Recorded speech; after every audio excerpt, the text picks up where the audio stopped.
एक बार गौतम बुद्ध से शिष्य ने पूछा कि हे महात्मा, मेरा मन कहीं पर भी नहीं लगता, मैं क्या करूं? मैं मेरे मन को शांत करना चाहता हूं, इसको एकांत करना चाहता हूं, लेकिन मेरा मन कहीं पर भी नहीं लगता। ये कभी भी शांत नहीं होता, ये हमेशा भटकता रहता है। अब आप ही बताइए कि मैं क्या करूं? गौतम बुद्ध ने उस शिष्य की सारी बात सुनी और कहा कि चलो आज मैं तुम्हें एक कहानी सुनाता हूँ। ये कहानी सुनने के बाद तुम्हें तुम्हारे सारे सवालों के जवाब मिल जाएंगे। गौतम बुद्ध ने फिर कहानी शुरू की कि एक बार एक गुरु अपने शिष्य को ध्यान साधना सिखा रहे थे। तभी एक शिष्य ने खड़े होकर कहा, गुरुजी, पिछले कुछ दिनों से मेरे मन में एक सवाल चल रहा है, लेकिन मुझे उसका उत्तर नहीं मिल पा रहा है।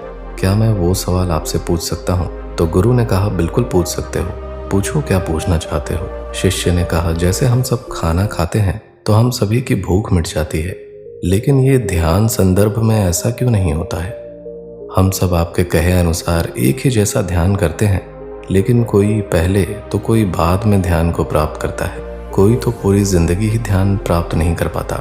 जैसे खाना खाने के बाद सबकी भूख मिट जाती है, ठीक वैसे ही ध्यान से भी हम सबका मन शांत हो जाना चाहिए, लेकिन ऐसा क्यों नहीं होता? गुरुजी ने कहा, कल गांव के सबसे बड़े सेठ के घर खाना खिलाने के लिए बुलावा आया है, तुम भी मेरे साथ चलना। इतना बोल के गुरुजी वहां से उठकर चले गए। अगले दिन दोनों गुरु और शिष्य गांव के सबसे बड़े सेठ के घर चले जाते हैं। सेठ की पत्नी ने उन्हें भोजन के लिए बुलाया था। उन दोनों के साथ सेठ भी भोजन करने के लिए बैठ जाता है।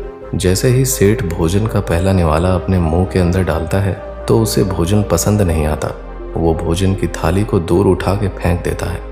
वो अपने नौकरों पर चिल्लाना शुरू कर देता है कि कैसा बेकार खाना बनाया है, जाओ और मेरे लिए दूसरा भोजन बना के लाओ। वो वहां से उठकर चला जाता है। सेठ की पत्नी उन दोनों गुरु और शिष्य से माफी मांगती है और उन्हें प्रेम से भोजन परोसती है। वो दोनों गुरु शिष्य भोजन खा लेते हैं। अंत में गुरुजी 2 रोटियां अपनी थाली में छोड़ देते हैं और सेठ की पत्नी को कहते हैं, बेटी, तुम इन रोटियों को एक कपड़े में बांधकर हमें दे सकती हो क्या? सेठ की पत्नी ने उन दोनों रोटियों को एक कपड़े में बांधकर गुरुजी को दे दिया। फिर वो दोनों वहां से निकल पड़े। रास्ते में गुरुजी ने शिष्य से पूछा कि तुम्हें भोजन कैसा लगा?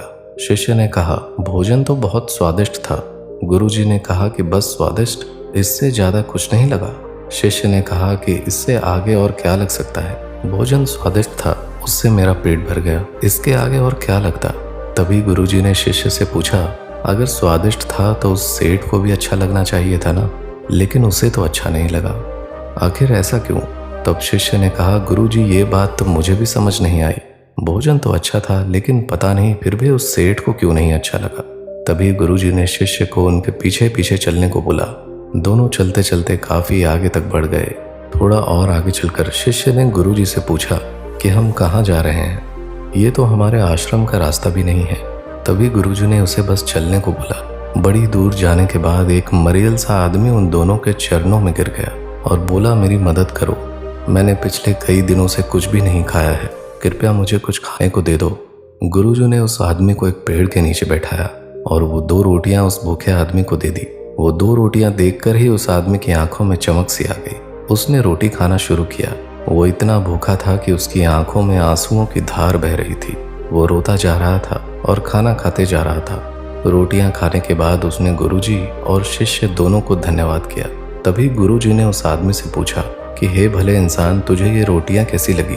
तभी उस आदमी ने कहा, मानो अगर ये रोटियां आप मुझे नहीं देते तो मेरी जान ही निकल जाती। ये रोटी नहीं बल्कि आपने मुझे जिंदगी दे दी है।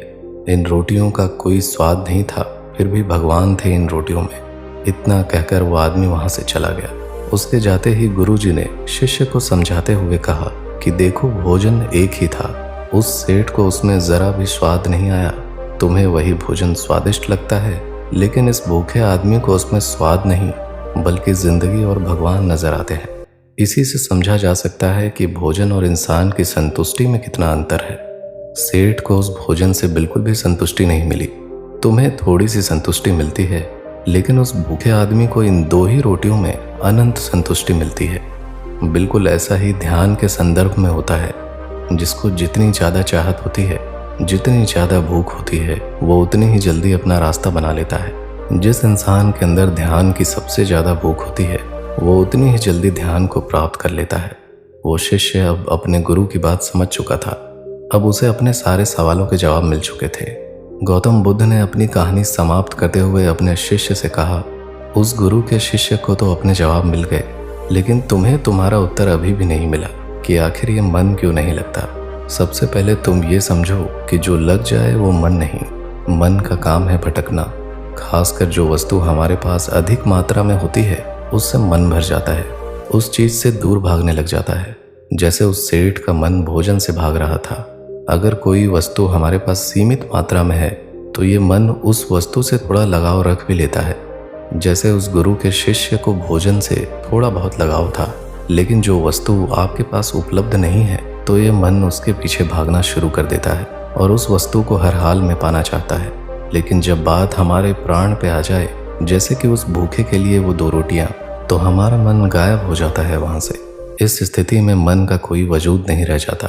फिर हम भोजन का स्वाद या प्रकार नहीं देखते, फिर हमें जो कुछ भी मिल जाता है उसे ही खा लेते हैं। फिर स्वाद जैसी कोई चीज नहीं रह जाती। फिर हम जो भी खाते हैं हमारे प्राण उसे अंदर तक स्वीकार करते हैं। फिर वो भोजन कैसा भी हो, हमें उसमें आनंद आने लगता है। ये बस तब होता है जब मन जैसा कुछ नहीं रहता। हम अपने मन को बहुत अधिक लगाने की कोशिश करते हैं। कोई इसे पढ़ाई में लगाने की कोशिश करता है तो कोई और किसी काम में। तुमने ये तो देखा ही होगा कि मन कहीं नहीं लगता, क्योंकि मन का काम लगना नहीं है, बल्कि मन का काम भागना है। ये मन लगातार भागता ही रहता है। जो हमारे पास नहीं है उसे पाना चाहता है, और जो हमारे पास है उससे दूर जाना चाहता है। अगर कोई वस्तु या इंसान इससे दूर चला जाता है तो ये फिर उसे पाना चाहता है। ये लगातार ही हमें भगाता रहता है, क्योंकि ये ही इसकी मूल प्रवृत्ति है। गौतम बुद्ध ने बात को आगे बढ़ाते हुए कहा कि आपके मन में अब सवाल उठ रहा होगा कि अगर मन का काम भागना ही है तो क्या हम सारी उम्र भागते ही रहेंगे? क्या कभी संतुष्टि का अनुभव नहीं करेंगे? अगर जीवन को ध्यान से देखा जाए तो जीवन ऐसा ही है। इंसान जन्म से लेकर मृत्यु तक बस भागता ही रहता है। लेकिन कुछ लोग ऐसे भी होते हैं जो इस भाग दौड़ भरी जिंदगी से बाहर निकल आते हैं। वो भागना बंद कर देते हैं, क्योंकि वो जीवन की सच्चाई को समझ चुके होते हैं। इसलिए वो व्यर्थ की चीजों के पीछे भागना बंद कर देते हैं। ऐसा करने के बाद चीजें फिर उनके पीछे भागती हैं। ध्यान एकाग्रता लाता है और मन इसे विचलित करता है। एक माली जब बागबानी करता है तो उसमें वो खो जाता है। वो अपने प्राणों तक पौधों को पानी देने का आनंद लेता है। इसमें उसकी रुचि है और उसकी प्रवृत्ति है। इसी काम में माली का ध्यान है। जो आदमी असल में जो है, अगर वही होने लगे तो उसके जीवन में ध्यान अवश्य घटित होने लगता है और वो एकाग्र होने लगता है। लेकिन जो आदमी जैसा है ही नहीं, अगर वो वैसा बनने की कोशिश करता है तो उसकी एकाग्रता नष्ट होने लगती है। वो भागना शुरू कर देता है। जब सब कुछ पा भी लेता है तब भी उसका मन तो यही कहता है कि कुछ तो रह गया। लेकिन जिस काम में आपको ध्यान मिल जाए, एकाग्रता मिल जाए, उसी काम को करके आप पूर्ण हो सकते हैं। वीडियो देखने के लिए धन्यवाद। आई होप आपको आज की ये वीडियो पसंद आई होगी। अगर आपको आज की ये कहानी अच्छी लगी हो तो वीडियो को लाइक करके चैनल को सब्सक्राइब ज़रूर करें, ताकि हम आपके लिए और मोटिवेशनल और इंस्पिरेशनल वीडियोस लेकर आते रहें।